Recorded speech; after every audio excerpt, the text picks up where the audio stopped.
First of all, I owe my entire Prince collection to Jeremy. I'm Melissa. I was one of Jeremy's students. This is my roommate, DJ. And sometimes we throw parties. And usually it's just graduates, sequential students, etc. And we always invite a couple professors, usually as a joke. They don't normally come by. We threw a Halloween party, and this guy comes in this cloak. And I'm like, Sith Lord, really? You know, goes to my fridge, gets a beer, comes back, throws back his hood. Hey, Melissa, it's Jeremy. And at that point, I actually hadn't had him for a class at all. In fact, I didn't know him that well at all. So I was like, whoa, you know. And I was like, yeah, welcome, enjoy yourself. And he did. He was there the whole night. He danced with Kevin Burkhalter. Had some pictures. Kevin Burkhalter dance.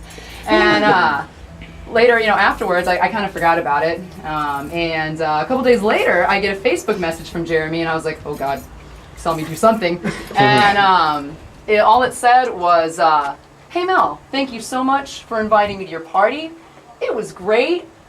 Thank you so much. Let me know if you have any cool pictures of me. And again, I just sat there, and then again, like you said earlier, I was like, who does that? Nobody does anybody for parties. Like, we usually get up the next day, and we're like stuck to the floor with beer, and we're like, oh, friends suck, they never clean anything. And, and he's the only person that has just walked up to me or messaged me and just been like, you know, thank you for this event. It was for everyone, but, you know, for me personally, thank you for having me. And it was a politeness that, you know, that was the first interchange I really kind of had with him, and I was like, you know, this guy's different. And then when I had him for class, he was different. He really was different. He was a different. He was different, but he was a different level of politesse that you don't see as much.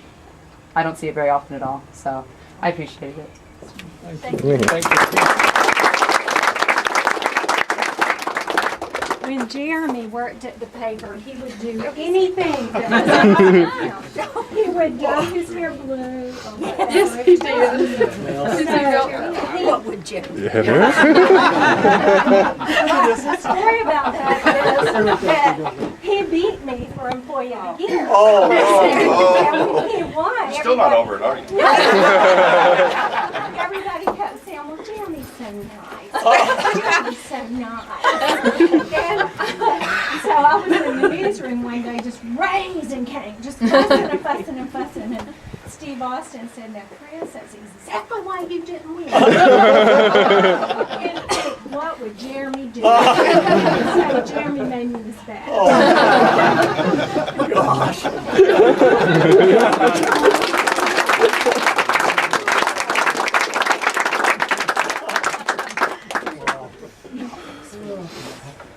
Hey, anybody on the cheap seats? I'm going to stick my nose out. All right. Go, Tom. I'm Lyle. I teach in the sequential department. I didn't know Jeremy as well as I wish I had.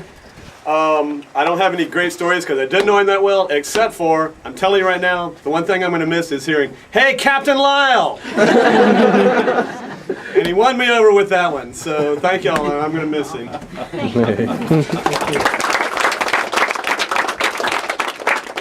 Hi, I'm Meg Golding. I'm one of his students. I never really fit in at SCAD until I had his class. I was about to drop out, and I spent all my time doing this one comic book.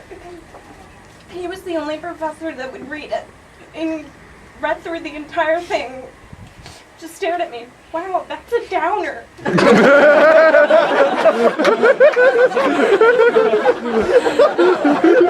then told me I should continue the work. The funny thing is, I'm actually on the 3rd issue of this. We're going to miss him a lot. I'm glad you stayed, Meg. I used to see him after your class every morning. Well, we were both walking to get coffee because we're both not going to caffeinate it. And no matter how many insults I threw at him for it being too early in the morning, he would always smile and tell me to cheer up. Thank you. Thank you.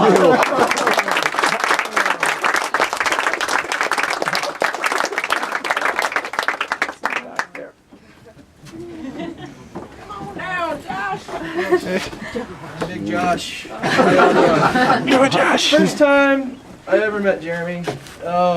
He was giving this is before I think he even became a professor. he was giving, I just come into the grad program, and I was in Julie's self-promotion class, and he gave a presentation that was his thesis. Up until this moment, some of y'all remember, I was like, I got all my information on my thesis, I did this in my art history class, I'm ready to go. I'll be able to tell people how to make money on it. It already got 15 pages, and maybe 10 more, I'm ready to go. I walk in, this guy's like, I have 182 pages on the webcomic industry. And I was like, son of a... And, I for the longest while, I held this internal grudge, it's like, stupid bald head. A little later, like, I started talking to him. I started going to he invited me to come do. Hey, you should come do the podcast. I had Studio 3 with him. It was a blast. He helped me left and right trying to get my webcomic. When I was getting ready to do it, I took a webcomic class with him, and he helped me turn everything around on it. And then then I just started. I don't know, he had this energy that brought out everything. I was like, I want to do this, I want to do this, I want to do this. And then I kind of got out of the class, I was like, I need Jeremy in the room to beat the crap out of me. And I remember when, the last podcast, and you were just like, Josh, you need to put it up. And I was like, yeah, I do. I hate to end this on a down note, but I'm really sad that he's never going to be able to actually see it. That man helped me left and right. I'm just not quick on the uptake. But I'm going to miss that motherfucker.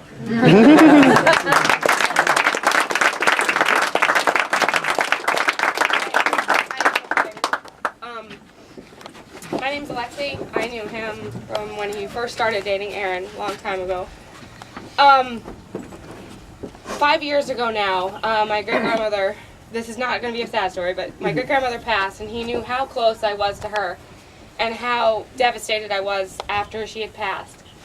And he asked me one day, he says, Lexi, I know that it's, he's like, I know that it's sad now. He's like, but she loved you, and she was getting old. So, yeah.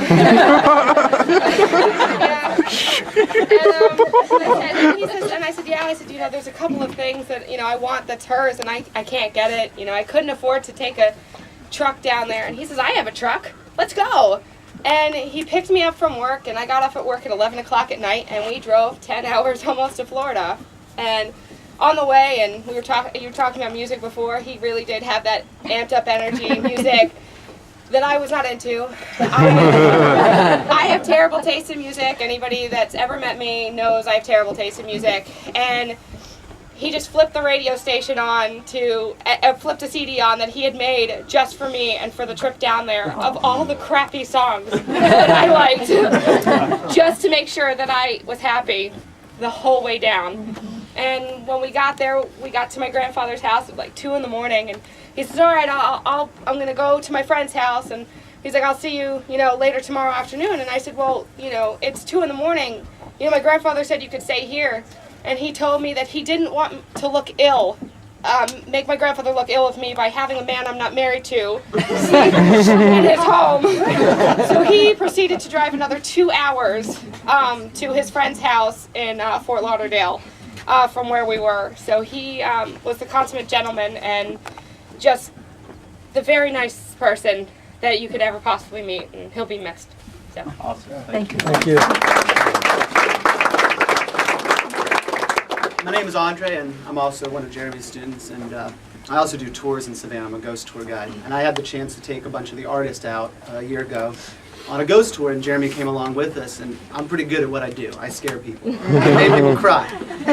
Throughout the whole tour, Jeremy would go, there'd be a really calm, quiet moment after a really dark story, and he'd be like, that's messed up. Or he'd be like, cool! It wasn't what I was expecting on these tours because I never had that happen before. He was great at it. The thing was that your son was really good at deceiving people. You would think he was the easiest guy to knock over. You thought, I took one of his first classes and I thought, I'll take this class easy, no problem whatsoever. He kicked my ass. I'm sure everybody here can attest. He kicks his ass. Okay? And I learned so much from Jeremy's class, and I got so much. And he helped me sit down after on a Saturday and design my logo that I still use to this day. But I'm sad to say I was supposed to take his senior project class this last quarter. and I actually dropped out of it. And it's really something I regret a lot, because I dropped out of it not because I didn't want him as a teacher, but because I knew he was going to kick my ass. And if I had to go back now, I would have made sure I took his class. I did get a chance to see him on my graduation day, and I shook his hand, and I thanked him for everything, which I'm sure all of us would do to this day. Good. Thank you. Thank you very much.